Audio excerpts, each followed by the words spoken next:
Bien-aimés, soyez juste conscients que tout est renfermé dans la parole.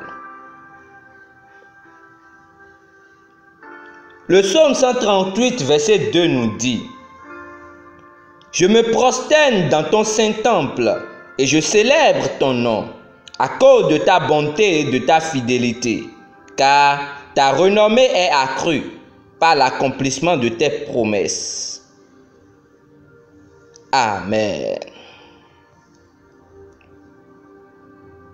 Dans l'Ancien Testament, Dieu s'est révélé sous différents noms aux enfants d'Israël.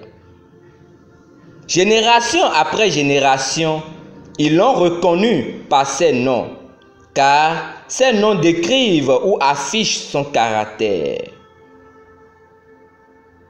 Quelques exemples de tels noms sont Jéhovah Nissi, qui veut dire le Seigneur ma bannière.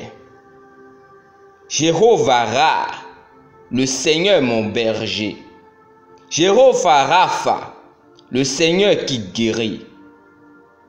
Jéhovah Sabaoth, le Seigneur des armées, etc.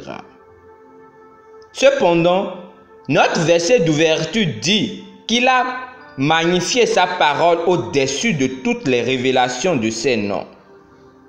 Cela signifie ceci: que vous le connaissiez sous le nom d'El Shaddai ou d'Adonai ou de Jéhovah Rapha ou de Jéhovah Jireh, peu importe ce à quoi vous identifiez, il a magnifié sa parole au-dessus de toutes les révélations de ses noms.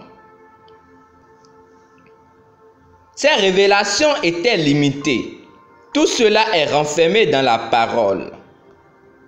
Si vous connaissez la parole de Dieu, vous irez plus loin que cet homme qui connaît Dieu sous l'appellation d'El Shaddai ou de Jéhovah Rapha ou de l'une des autres révélations de lui dans l'Ancien Testament.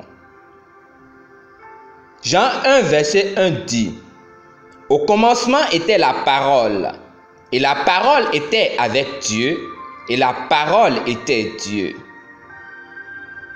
C'est la parole qui a été magnifiée au-dessus de toutes les révélations des noms de Dieu. Maintenant, vous n'avez plus besoin de tous les noms hébreux de Dieu. Le dernier des noms révélés était Jéhovah Shammah. Le Seigneur est présent.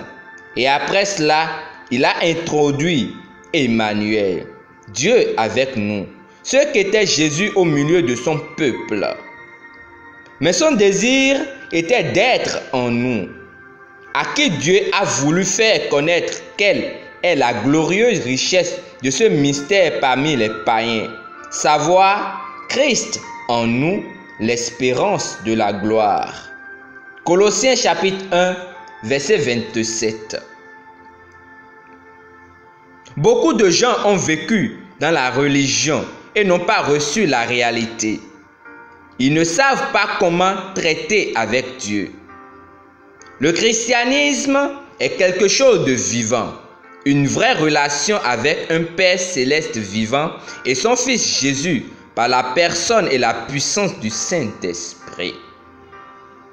Apprenez donc à connaître la parole et mettez-la à l'œuvre, et votre vie sera un flot incessant de bénédictions et de grâce. Amen. Prions ensemble. Cher Père, merci pour la révélation de la parole à mon esprit. Pour toujours, ta parole est ancrée dans mon cœur et dans ma vie. Je marche dans le succès, la victoire et le triomphe. Ma vie est un flot incessant de bénédictions et de grâce en Jésus-Christ. Amen. Pour une étude approfondie, lisons le psaume 119, verset 160, Ésaïe 40, verset 8 et le psaume 119, verset 89. Demeurez richement bénis. Amen.